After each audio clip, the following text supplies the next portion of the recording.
Welcome to your daily dose of hope. I'm Phyllis Nichols, and I'm glad you're here. The passing of time is weird, isn't it?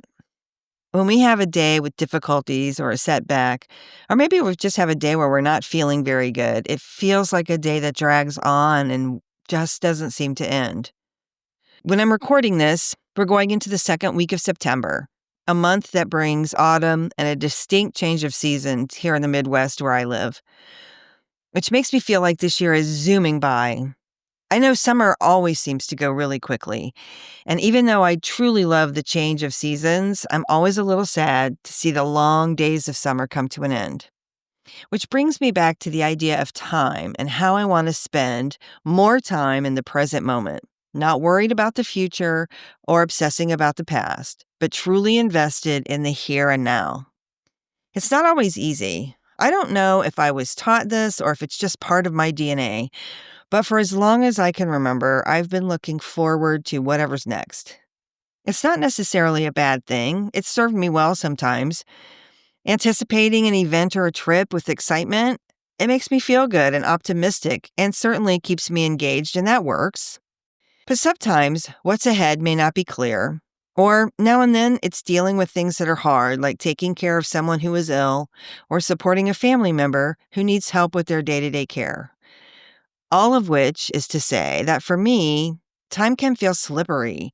Spending hours replaying yesterday or rehearsing tomorrow means that I might miss what's happening in the here and now. Staying in the present isn't a grand achievement or something that's hard. It's just a series of tiny returns, things that help us come back, like back to our breath or back to the taste of coffee or just really focusing on the person who's right with you right now. When you notice that you've drifted away, noticing is the moment you're already back. When you need a little bit of help getting back to the now of your day, there's a couple of easy things to do. We talked about breath work, obviously, but you could also just be really present. Name 5 things that you see or hear. When you start labeling, you can't help but kind of pull yourself into the very here and now. Feel your feet, head outside. Really remind yourself where you're at. Another thing that helps me is to single task one thing. Give your full attention to one thing and take your time. You don't need more hours. You need more here. The present is small, but it's where everything real lives.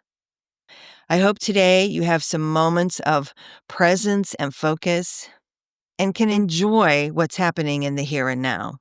This podcast is part of the Sound Advice FM network. Sound Advice FM, women's voices amplified.